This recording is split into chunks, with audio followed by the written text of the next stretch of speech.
Hello everyone, hope आप सब घर पर अच्छे होंगे एंड पढ़ाई कर रहे होंगे। Welcome back to your own channel जिसका नाम है tutor.com। लास्ट लेक्चर में मैंने changes in puberty and secondary sexual character को पढ़ा दिया था। थोड़ा सा हार्मोन्स के बारे में बताया था कि हार्मोन्स क्या होते हैं और फीमेल और मेल में कौन कौन से हार्मोन्स प्रेजेंट होते हैं वो बताया था। ओके, अगर आपने उस लेक्चर को नहीं देखा है तो यहाँ पे आई बटन आ रहा होगा, उस पर जाकर आप उस लेक्चर को देख सकते हैं और समझ सकते हैं। आइए ये लेक्चर शुरू करते हैं। सो मैंने बताया था कि हार्मोन्स क्या होते हैं और मेल में एंड फीमेल में कौन सा हार्मोन प्रेजेंट होता है। Hormones are the secreting substances और मेल में कौन सा होता है, टेस्टोस्टेरॉन, और फीमेल में एस्ट्रोजन। यहाँ तक हमारी बात हो चुकी थी, मैंने पढ़ा दिया था कि मेल में टेस्टोस्टेरॉन होता है और फीमेल में एस्ट्रोजन होता है, जिसकी वजह से जो मेल में है वो टेस्टिस की डेवलपमेंट करके स्पर्म की फॉर्मेशन करता है एंड फीमेल में ओवरीज प्रोड्यूस करके, ओवरीज को मैच्योर करके ओवा प्रोड्यूस करता है ताकि मैच्योर एग्स प्रोड्यूस करता है। ओके, अब हम पढ़ते हैं कि आगे हार्मोन्स का क्या रोल होता है एक रिप्रोडक्टिव फेज में। क्या होता है कि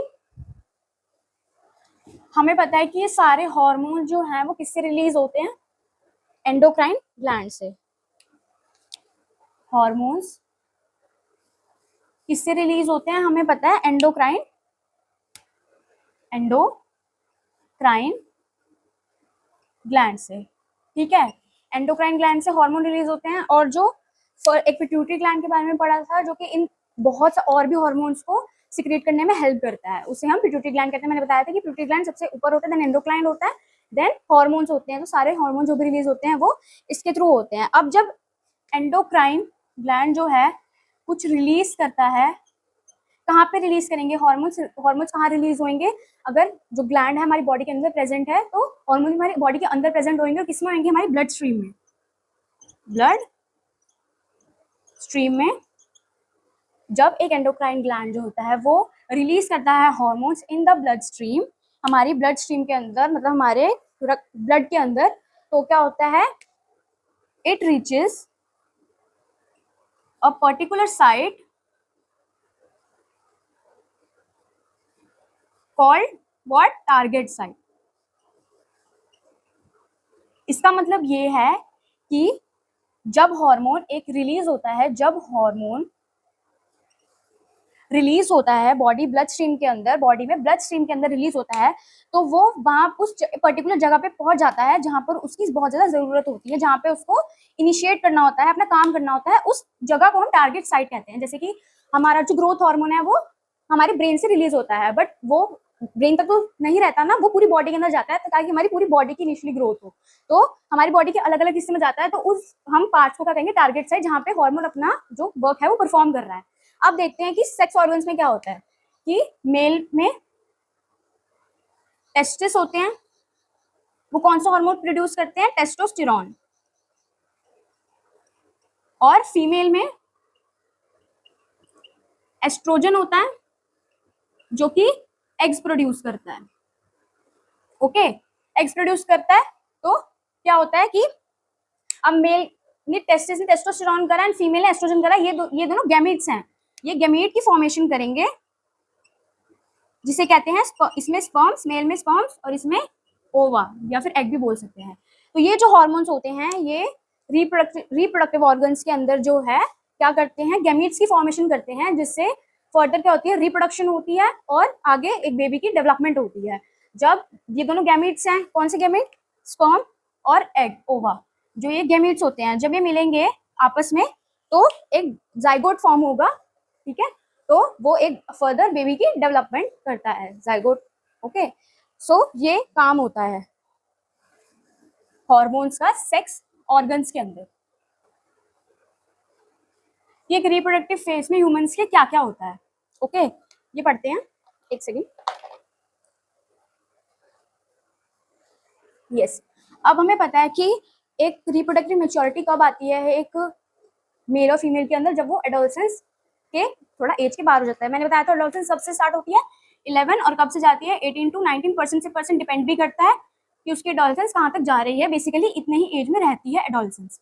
ओके, जो एज क्राइटेरिया होता है मेल्स और फीमेल्स का, या फिर जो रिप्रोडक्टिव मेच्योरिटी होती है, रिप्रोडक्टिव कैपेसिटी होती है, वो मेल्स में ज्यादा होती है as compare to females. Males में ज्यादा होती है और फीमेल्स में बहुत कम होती है एट एक एज ऑफ, मतलब अगर एक सर्टेन एज आपने 45-50 क्रॉस कर ली तो फीमेल कैपेबल नहीं रहती एक रिप्रोडक्शन करने के, बट मेल जो है वो लाइफ टाइम रहता है, बिकॉज वो स्पर्म जो है प्रोड्यूस करता रहता है, स्पर्म प्रोडक्शन कभी रुकती नहीं है, वो होती रहती है। But at the age of 45 to 50 के बीच में जो होता है फीमेल्स में क्या होता है, जो मेंस्ट्रुएशन साइकिल होती है, मेंस्ट्रुएशन में बताऊंगी क्या होता है, वो स्टॉप हो जाती है, तो इसकी वजह से एग जो प्रोड्यूस नहीं हो पाता, देन वो फर्दर स्पर्म से मिक्स नहीं हो पाता, ज़ाइगोट फॉर्मेशन नहीं कर पाता। इसीलिए मेल्स में हमेशा जो होता है रिप्रोडक्शन जो कैपेसिटी होती है वो ज्यादा होता है as compare to females.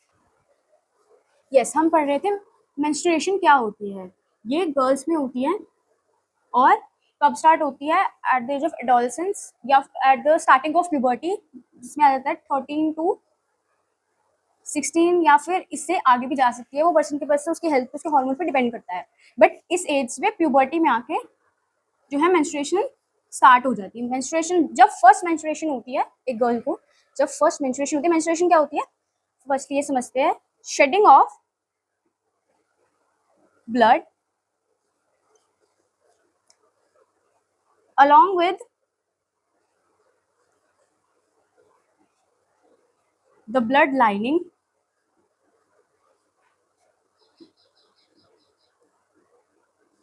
in uterus is called menstruation, is called what, menstruation, जिसको हम पीरियड्स भी कहते हैं एक नॉर्मल लैंग्वेज में, पीरियड्स। ओके, सो क्या होता है कि जब एक गर्ल जो है उसको फर्स्ट मेंस्ट्रुएशन आती है, तो वो मेंस्ट्रुएशन जो होती है, मेंस्ट्रुएशन साइकिल जो होती है, वो एक पीरियड होता है अबाउट 28 to 30 डेज का, जिसमें जो अनफर्टिलाइज्ड एग होता है, हमने पढ़ा था ना कि एग प्रोड्यूस होता है, तो वही एग जब फर्टिलाइज नहीं होता, जब फर्टिलाइजेशन नहीं होती फीमेल की बॉडी के अंदर, तो वो किस फॉर्म में निकलता है, मेंस्ट्रुएशन की फॉर्म में, ब्लड के थ्रू निकलता है, उस प्रोसेस को मेंस्ट्रुएशन कहते हैं। किस क्या होता है इसमें, अनफर्टिलाइज्ड एग जो होता है वो बाहर आता है थ्रू ब्लड और through lining of the uterus की, एक लाइनिंग होती है यूट्रस की, उस वो तोड़ के जो है ब्लड आता है, एंड उससे उस प्रोसेस को मेंस्ट्रुएशन कहते हैं। कितने दिन का प्रोसेस और कितने दिन की साइकिल होती है, 28 to 30 डेज की होती है।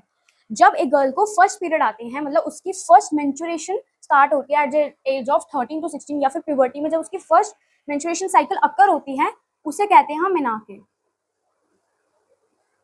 जो फर्स्ट साइकिल होती है एक यंग गर्ल की, उसे कहते हैं हम मेनाके। एंड जब at the age of 45 to 50, at the age of 45 to 50 menstruation जो है होना बंद हो जाती है।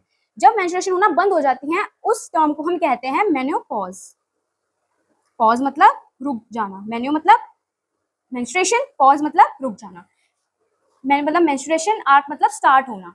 तो इसी वर्ड से पता चलता है कि ये स्टार्ट होना होता है जब फर्स्ट आता है, फर्स्ट पीरियड, स्टार्ट होना नहीं, जब फर्स्ट पीरियड आता है, जब फर्स्ट पीरियड आता है उसे हम मेनाके बोलते हैं। एंड जब ओवर हो जाते हैं उसे हम मेन्योपॉज कहते हैं, मतलब मेंस्ट्रुएशन अकर नहीं होती। जब मेंस्ट्रुएशन अकर ही नहीं होगी तो एक फीमेल जो है वो कैसे एक एग प्रोड्यूस कर पाएगी और कैसे प्रेग्नेंट हो पाएगी। मेंस्ट्रुएशन में क्या होता है कि बेसिकली अनफर्टिलाइज्ड एग जो है वो ब्लड और यूट्रस लाइनिंग के थ्रू बाहर आता है। ओके, सो ये हमने पढ़ लिया है। ये इरेगुलर भी हो सकता है, मतलब स्टार्टिंग डेज में क्या होता है, ये इरेगुलरली भी हो सकता है, बट आगे जाके जो है ये रेगुलर होना स्टार्ट हो जाता है, मतलब थोड़ा अनबैलेंस हो जाता है साइकिल में, बट थोड़े टाइम के बाद जो है ये नॉर्मल हो जाता है एंड सब ठीक होने लग जाता है। मेंस्ट्रुएशन साइकिल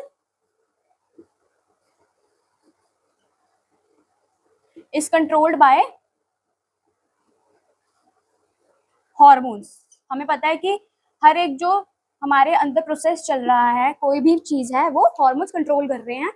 मेंस्ट्रुएशन साइकिल को भी जो है हॉर्मोन्स कंट्रोल करते हैं। हमने देखा कि जो भी हमारे अंदर प्रोसेसेस हो रहे हैं वो हॉर्मोन्स के थ्रू हो रहे हैं। मैंने पहले भी बताया कि क्या होता है जब जो एग प्रोड्यूस करती है, फीमेल एग प्रोड्यूस करती है, वो फर्टिलाइज नहीं होता, फर्टिलाइजेशन डजंट अकर।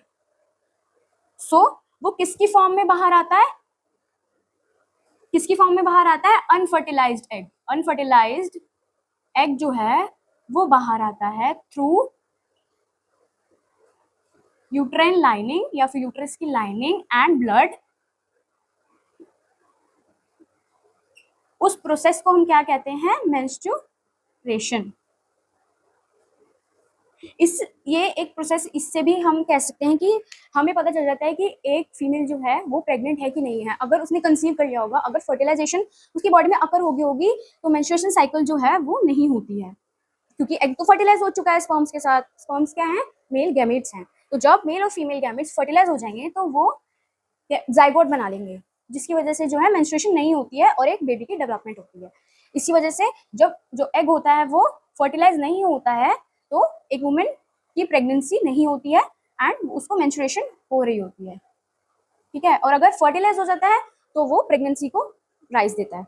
अब हमें ये तो पता चल गया कि फर्टिलाइजेशन होती है, मेल एंड फीमेल गैमेट्स होते हैं, क्या होता है, हार्मोन्स क्या होता है, सब पढ़ लिया। अब हम पढ़ते हैं, एक है क्वेश्चन कि फर्टिलाइजेशन हो गई, मान लो फर्टिलाइजेशन हो चुकी है, ओके, एंड बेबी जो है डेवलप हो रहा है, बट अब हम उस बेबी का सेक्स कैसे डिटरमाइन करेंगे? तो अगला टॉपिक यही है, सेक्स डिटर्मिनेशन।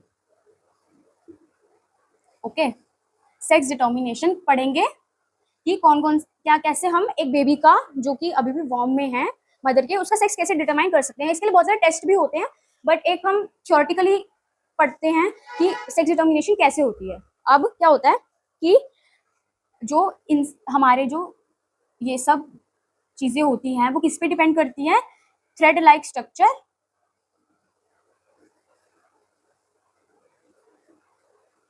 Called chromosomes.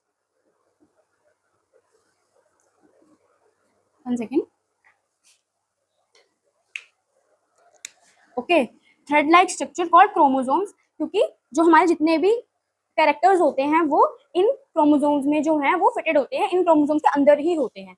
सो ये क्रोमोसोम्स कहाँ पे प्रेजेंट होता है? न्यूक्लियर, एक सेल के, जो बॉडी में सेल होते हैं उसके न्यूक्लियस में ये क्रोमोसोम जो है प्रेजेंट होते हैं, जो कि हमारे जीन्स को कैरी करते हैं, हमारे कैरेक्टर्स को कैरी करते हैं, जो कि फर्दर आगे हमारे बेबी में इनहेरिटेड होते हैं। कहते हैं ना, मैंने बताया था ना, changes in increase in height में, जब चेंजेस इन प्यूबर्टी में चैप्टर जब मैं टॉपिक पढ़ा रही थी चेंजेस इन प्यूबर्टी, तो उसमें मैंने क्या बोला था, जब इंक्रीज इन हाइट वाला एक आया था सब टॉपिक, तो उसमें क्या बोला था मैंने कि जो हाइट होती है हमारी वो हमारे पेरेंट्स से इनहेरिटेड होती है। क्यों?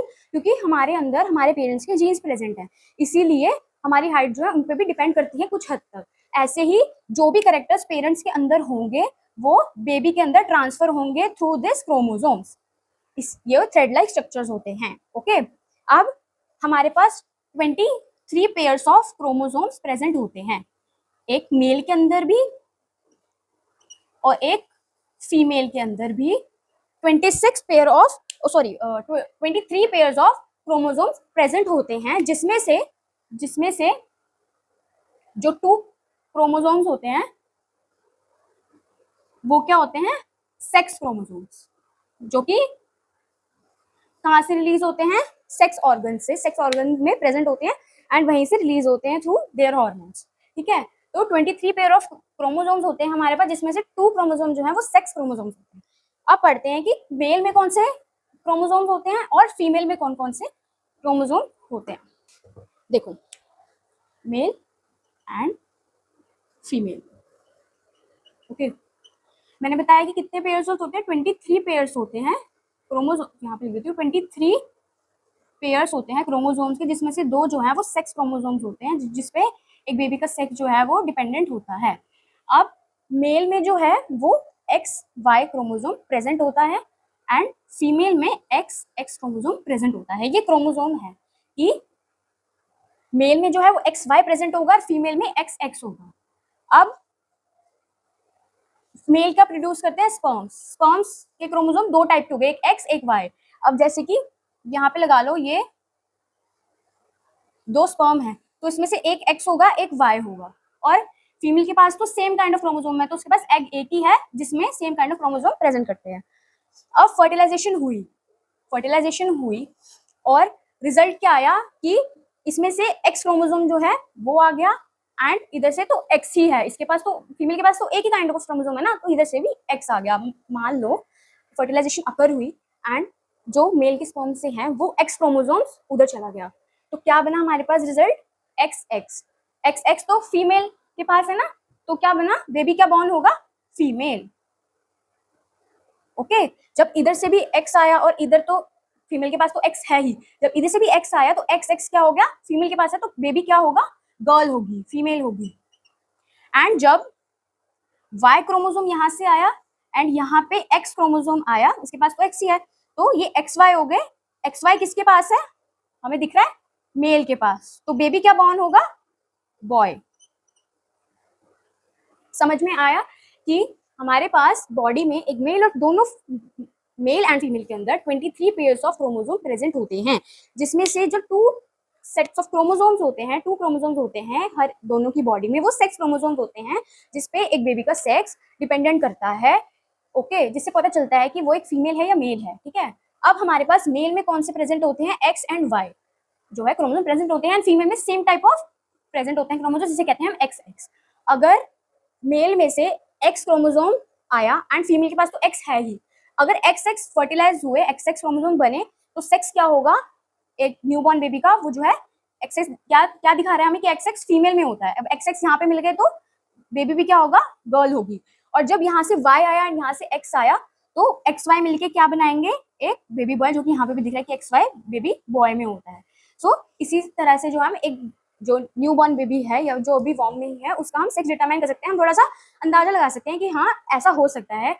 तो जब लोग कहते हैं ना कि गर्ल पे डिपेंड करता है, एक मदर पे डिपेंड करता है, जो बेबी का सेक्स होता है वो मदर पे डिपेंड करता है, no, this is totally wrong. हमेशा मेल पे डिपेंड करता है एक बच्चे का सेक्स, क्योंकि फीमेल के पास तो सेम टाइप ऑफ क्रोमोसोम है जो कि है एक्स एक्स, बट मेल के पास जो है वो एक्स वाई है। सो ये मेल पे डिपेंड करता है कि कौन सा क्रोमोसोम जो है फीमेल के साथ फर्टिलाइज होके एक बॉय को करेगा या फिर एक गर्ल को। सो हम जो ये मिथ चलता आ रहा है सालों से या फिर बहुत पहले से कि एक जो बेबी का सेक्स है, जो बेबी का जेंडर है वो फीमेल पे डिपेंड करता है, but it is totally wrong. वो मेल पे डिपेंड करता है, क्योंकि फीमेल के पास ऑलवेज जो है वो same kind of chromosome present होते हैं, बट मेल के पास जो है डिफरेंट काइंड ऑफ क्रोमोसोम होता है, जिसपे बच्चे का सेक्स जो है, बच्चे का जेंडर वो डिपेंड करता है। यहाँ तक समझ आ गया है, मैंने बहुत अच्छी तरीके से समझाया है। ओके, आज तक अभी तक के लिए इतना ही। आगे हम फर्दर टॉपिक्स के बारे में पढ़ेंगे, एंडोक्राइन ग्लैंड्स के बारे में पढ़ेंगे, डिफरेंट टाइप ऑफ ग्लैंड्स के फंक्शन के बारे में पढ़ेंगे कि वो कौन कौन से हार्मोन रिलीज करते हैं, या फिर अगर वो रिलीज नहीं करते हैं तो कौन कौन से डिजीजेस हो जाती हैं एक ह्यूमन को, उसके बारे में पढ़ेंगे। एंड अभी तक के लिए इतना ही। अगर आपको सेशन अच्छा लगा हो तो लाइक करना, चैनल को सब्सक्राइब करना एंड पढ़ते रहिए। Thank you.